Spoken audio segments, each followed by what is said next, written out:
So one night, this cop is driving along this desolate BC highway and spots this truck just come bombing erratically down this old logging road onto the highway right in front of him, and it's like, well, that's odd. I better just see what this is about. He pulls the truck over to find Canadian Bilbo Baggins with maybe a little touch of the He-Man. 20-year-old Cody Lejabokov. He was wearing shorts, which is odd because it was November in Canada and well below zero, but that wasn't even the weirdest part. It was really all the blood all over him, on his face, on his clothing. By this point, the cops already called for backup, and when they question him about, the blood and everything, he's like, I just went deer hunting with a friend earlier. Clubbed it, saying, quote, I'm a redneck, that's what we do for fun. Obviously, you don't see kids named Cody every day bombing down logging roads in the middle of the frigid Canadian wilderness in shorts covered in blood, so they search his truck. They find bloody tools and also a backpack, and inside that backpack was the children's hospital card of 15-year-old Lauren Leslie. They don't tell Cody exactly what they find, but decide that this is at least an illegal poaching deal, so they detain Cody in the back of the police cruiser and they call a conservation officer to the scene. They follow the tire tracks up the old logging road, and well, there wasn't no club deer up there. They find the remains of 15-year-old Lauren Leslie, who Cody had met through online chat via this popular Canadian social networking site at the time, Nexopia. They then connect his DNA to 3 more unsolved cases between 2009 and 2010, making him Canada's youngest serial killer.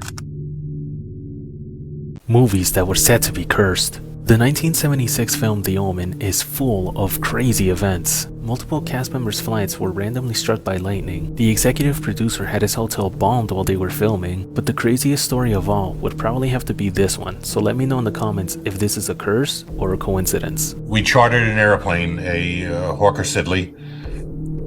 We had no money. We were going to shoot with it on the ground at this small airport. We got a call from the people and said, listen, we have a full charter that day that if you let us charter out, we'll give you the plane for practically nothing. Well, sure, go ahead and use it. That day they used it. And they took off. The plane hit a flock of birds. The engines quit.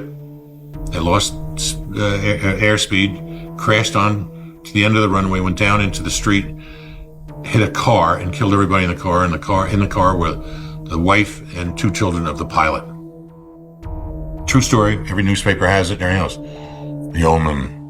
The Omen. I mean, it could have happened to us. If we had been shooting that day, maybe it would have been us. It's some fucked up shit happened in this movie, bro. The Wizard of Oz. Like the classic one? Yes, the 1939 one, yeah. I'm gonna start off with the main actress who plays Dorothy, Judy Garland. She was casted as Dorothy when she was 16 years old. Throughout the entirety of the production, the executives were obsessed with her weight. She was put on a strict diet of just eating chicken soup, coffee, and 80 cigarettes a day. 80 cigarettes a day because they wanted her to lose her appetite to eat anything. 80 cigarettes a day is 80 crazy, cigarettes a day, bro, yes. And then they would also give her some narcotics prescribed from doctors and stuff to ease her appetite. And even the costume designers, they purposely made her outfits smaller and tight to basically keep her slim figure. She had even said it herself, from the time I was 13, there was a constant struggle between MGM, whether or not to eat, how much to eat, what to eat. I remember this more vividly than anything else in my childhood. Fuck. There was also an incident where during filming a scene where Dorothy was gonna slap a cowardly lion, she kept giggling in the scene, which obviously led to many failed takes. And got them the mad? director, Victor Fleming, he got frustrated, ended up pulling Judy to the side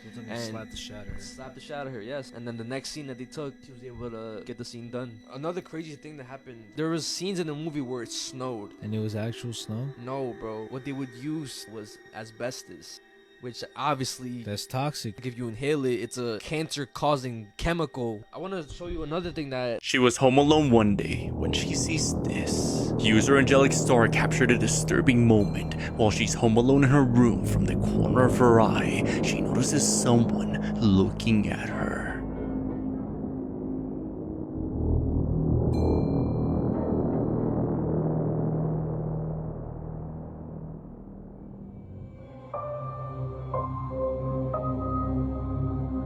Just outside her bedroom door, someone can be seen watching her. Angelique explains that she was terrified to leave her room for several hours, but when she did and checked her house, no one was there. After looking around her property, she found this strange stick structure near her home, which led her to believe what she saw that day might be something paranormal.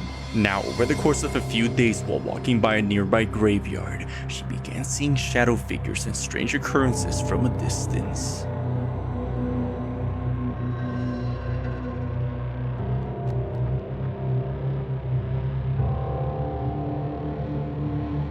Angelique believes some sort of entity such as a skinwalker is behind all of this. Paranormal or not, I'll let you decide. Local thugs, the following is an urgent announcement for all citizens in the path of April 8th's total solar eclipse. Be on the lookout for various insect-like entities acting in an aggressive manner along the eclipse's path. Thought to be nomadic in nature, swarms of these local thugs were documented wreaking havoc across the country during 2023's annular eclipse. Ministry researchers eventually lost track of the beings near Carrollville, Texas, where it's thought the thugs burrowed into the earth to hibernate. The local thugs are expected to emerge from their Carrollville hives at 1:32 p.m. Central Daylight Time on the afternoon of April 8th as totality approaches the city. From there, the thugs will sprint across the eastern swath of the continent, chasing the moon's shadow while feeding on any living organism they encounter along the way. The thugs are expected to settle in Miramichi, New Brunswick. Here they will hibernate once again, awaiting the partial solar eclipse on March 29, 2025. This has been a public service announcement from the Ministry of Latent Places. Holy fucking shit, please tell me somebody else has heard of this movie. I've been looking for this for months and I finally found it last night and it fucking blew me away.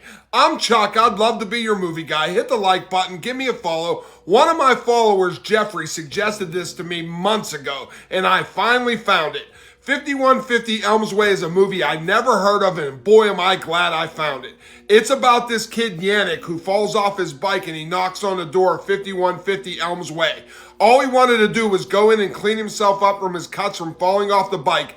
But Jack the homeowner had a different idea. See, Jack is a psychopath who's determined to rid the world of evil. He's also a fantastic chess player. And even though Yannick hasn't done anything wrong, he is beaten, tormented, and tortured before Jack makes him an offer to beat him in a game of chess and he will set him free. Keep following me. This is a deep psychological horror adjacent thriller that really goes into the psychology of the innocent and the killer and the way that it shows you the perspective that he feels that his cleansing of the world is completely justified, just like every movie makes on a chessboard. Methodical, calculated, and justified.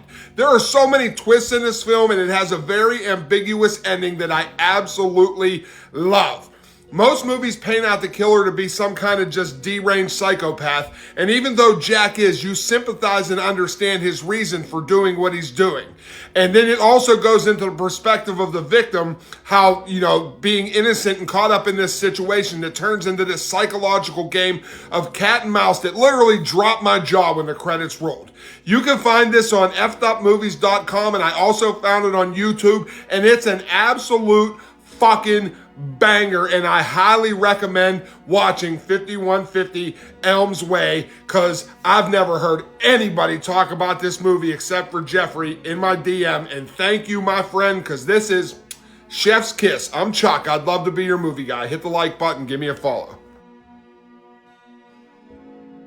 They were trying to talk to a spirit when this happens. An old and mysterious video was uploaded onto YouTube by an anonymous user, where 3 students are seen in an empty school cafeteria attempting to contact the spirit of a student who had passed away there. As the group is filming the area, they see this. We're trying to find something, and we don't know what we're trying to find exactly.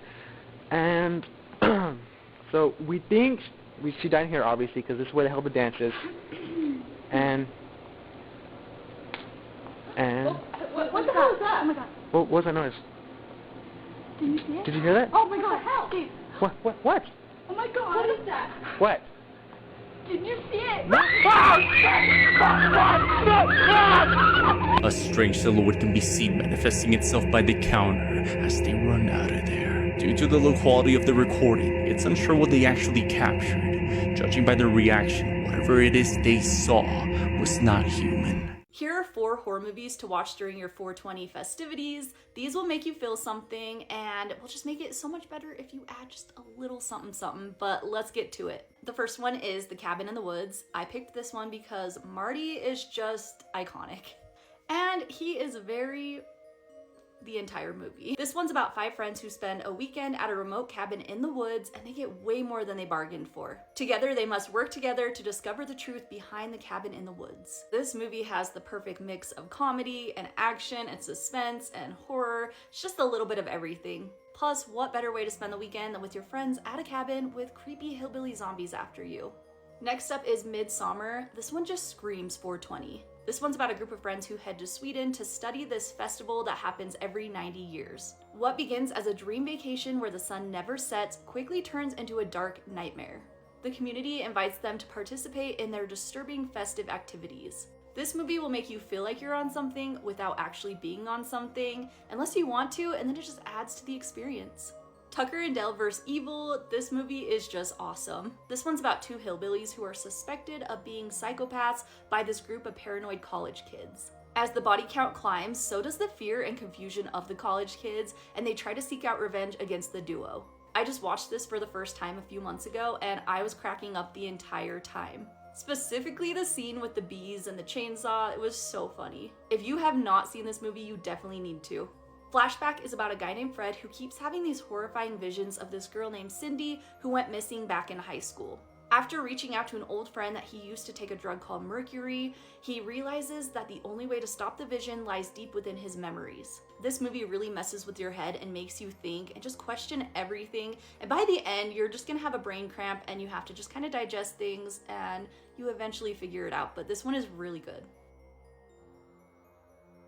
How exactly were such supernatural creatures held captive in a simple stone dungeon? The sons of man planned well in this endeavor, capturing the creatures with its multitude of soldiers, various types of hunters, magical high exorcists, and holy power-imbued paladin knights. But take a look beyond the capture to these monsters' final destination, St. George's Keep, the secret Sons of Man dungeon. Within these walls, various techniques were used to hold the supernatural. For some, it was as simple as strong metal chains, as seen with this werewolf. Larger custom links were used as well, stretched out here by tremendous force.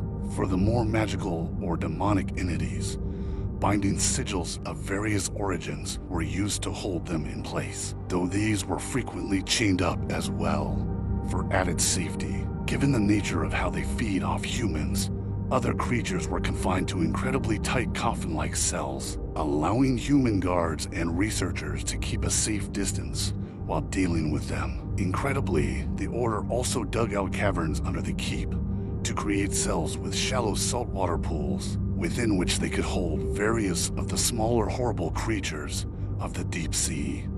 There were, however, many beings far too strange and powerful to hold in any such confinement. A prisoner is set to die by lethal injection who claims his innocence until the plunger pushes into his arm. He utters his last words and he leaves something malevolent behind. These events were based on a true story. I'm Chuck. I'd love to be your movie guy. Hit the like button. Give me a follow. A 76-year-old Catholic nun is murdered and desecrated in Amarillo, Texas. Police, having no answers and looking for swift justice, come across this teen boy from the wrong side of the tracks with a very low IQ, and they have an eyewitness. He maintained his innocence till the day of his lethal injection.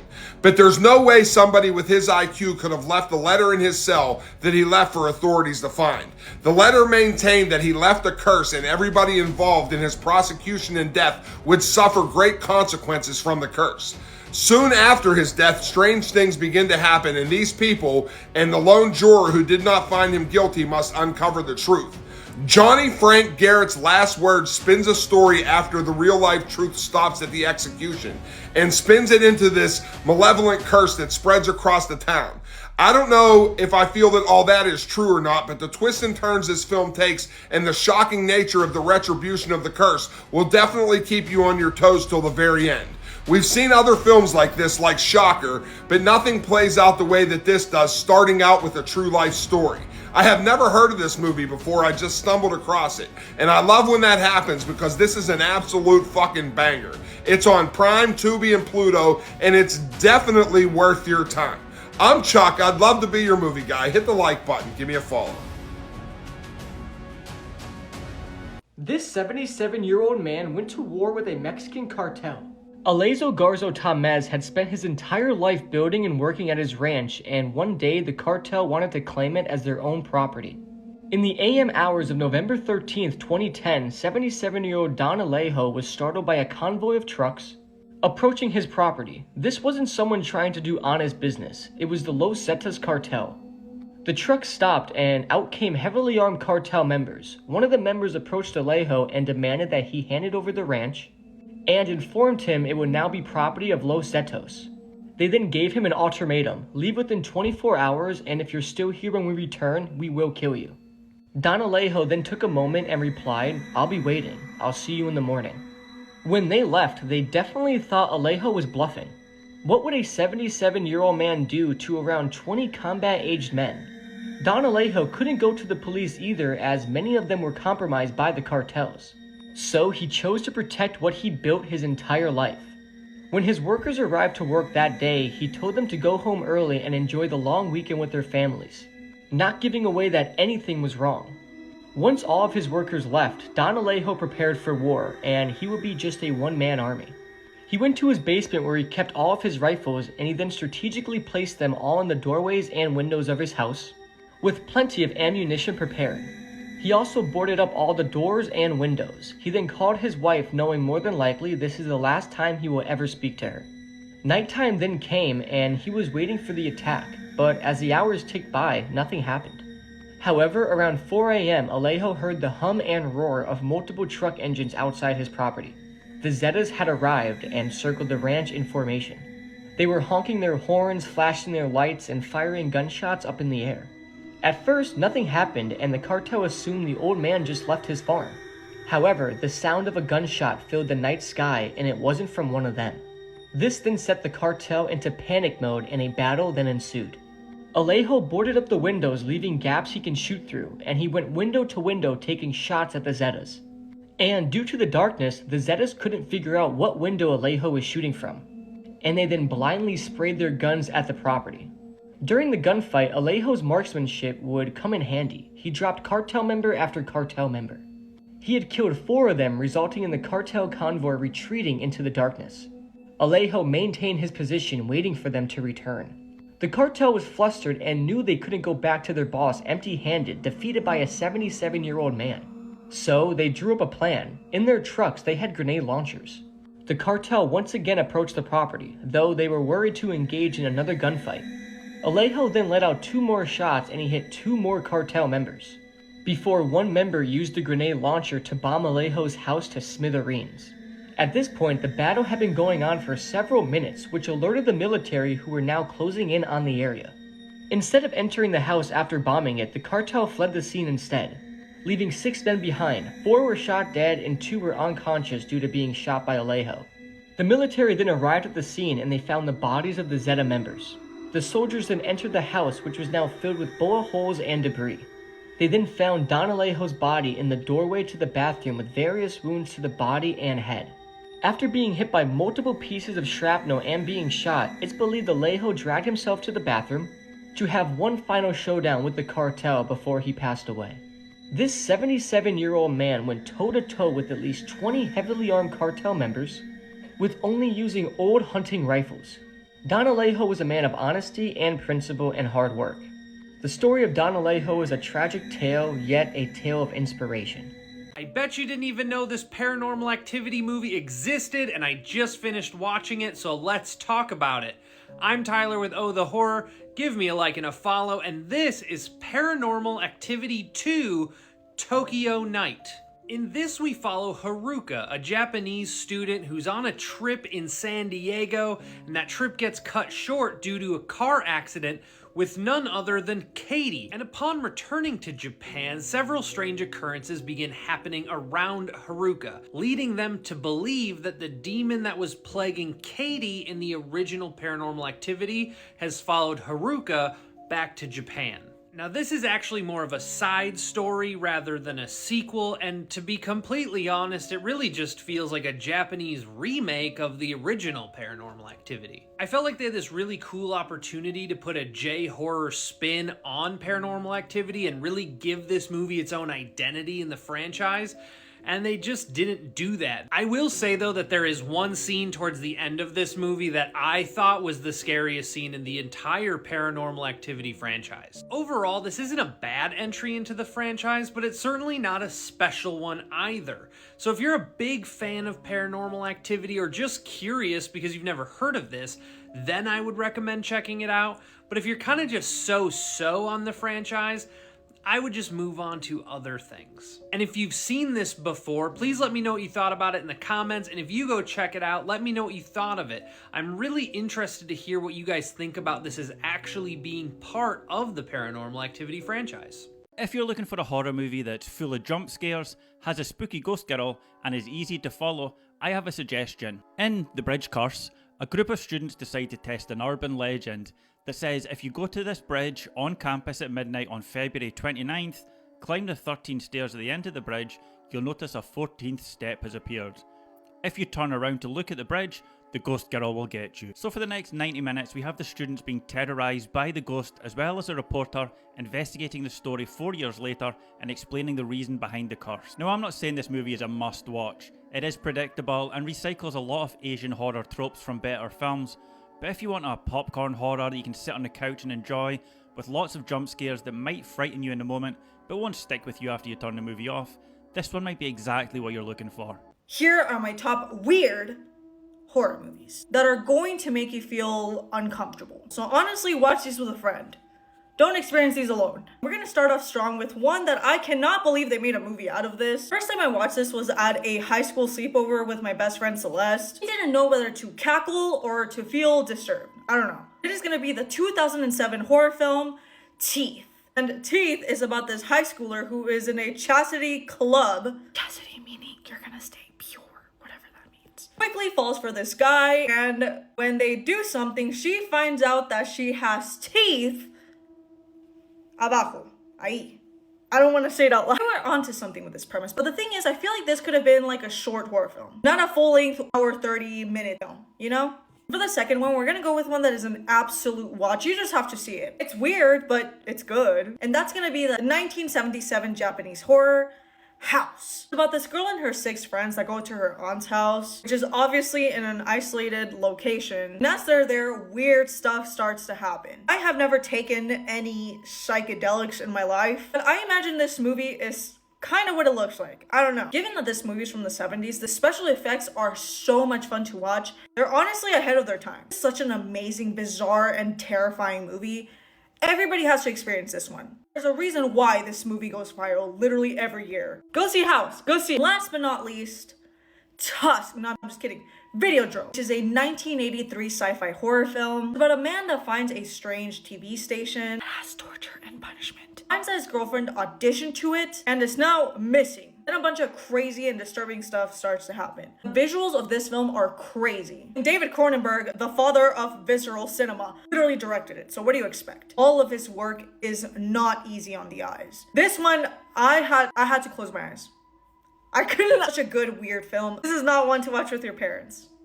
Okay, don't watch it with your parents. Don't do it. This isn't just a movie. In true Wong Kar-wai style, Fallen Angels is a fucking experience. This week for Movie Club, I was paired with Drew. He's my guy over at Drewby Doobies Movies. We are becoming best buds on this app. Go follow his stuff. It's amazing. He does a live every Saturday morning. It's the best way to spend your morning, just hanging out, talking movies with a really cool person. Anyway, this week he gave me Fallen Angels, and it is just a beautiful film. I watched this thing 3 times. I was just enamored by its hyper-stylistic approach to filmmaking. And I can tell you a bit about the plot. It's about a hitman who wants out of the business and his female partner who's a little too obsessed with him. But this isn't some popcorn flick you watch for the plot one time and just kind of move on forever.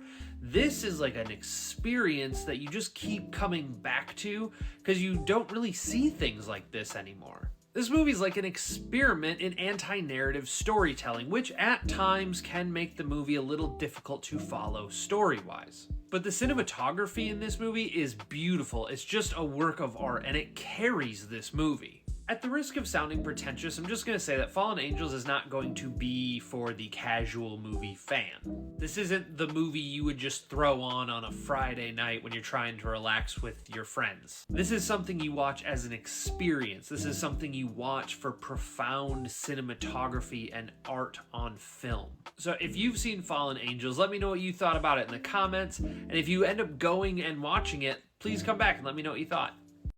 Dead Mall. A spike in latent activity has been measured at the abandoned Diamond Run Mall in Rutland, Vermont. Ministry field agents dispatched to the location have confirmed the presence of several spectral aberrations wandering throughout the rundown shops of the Forgotten Plaza. The beings reportedly resemble teenagers with stylistic influence from decades past. Many subcultures seem to be represented among the group of phantom youth, including mall goth, indie hipster, and scene kid. Illuminated lighting, distorted music, and indiscernible chatter are prominent in areas of the mall with notably high latent readings. Agents report feeling an unnameable nostalgic despair and an overwhelming urge to be drawn into the groups while in their proximity. Local residents born between 1965 and 1996 are being advised to stay at least 100 yards away from the building at all times. This has been a public service announcement from the Ministry of Latent Places. He meets two little girls who are fighting in the middle of the night.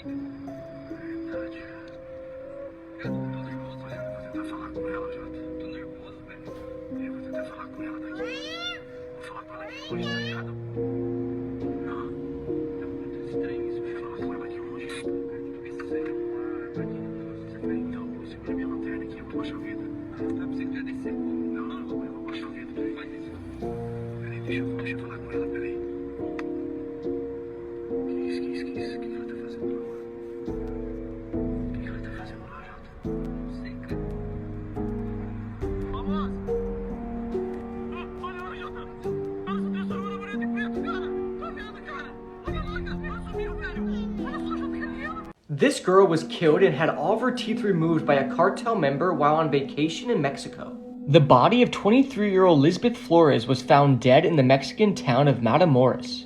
The sad thing is, Lisbeth was a mother of two and was also visiting Mexico for vacation. On August 9th, 2023, Lisbeth told her mother that she would be crossing the border into Matamoros to visit her boyfriend. Lisbeth assured her mother that she would return later that evening. This wasn't her first time crossing the border, but for some reason, her decision to do it did not sit right with her mother at all. Maybe it was her instincts telling her something bad was going to happen. But regardless, she let Lisbeth go. However, when Lisbeth failed to return home that night, her mother knew something was wrong. She filed a missing persons report immediately the next morning. But tragically, the day after filing, Mexican officials discovered Lisbeth's lifeless body abandoned on a field in Matamoros. And the condition of her remains were absolutely horrific. She had been brutally assaulted and all of her teeth were removed from her mouth before she died. And the fatal injury seemed to be from a powerful blow to the head using this large rock that was discovered at the scene. Some say it was robbery, others say it was sexual assault, but no one really knows what happened exactly between Lisbeth and her killer. The good thing is the killer was arrested. Braulio Martinez was caught at his residence in connection with the murder, and after pleading no contest, he was sentenced to 14 years in prison, which many people thought wasn't a long enough sentence. This is just so sad, and due to the violence in this area, Lisbeth's mother is now without a child, and her own two kids are left without a mother. But luckily, local businesses stepped up by contributing funds to her children's education. As this kind gesture definitely helped, nothing will bring back their mother, Lisbeth Flores. May she rest in peace.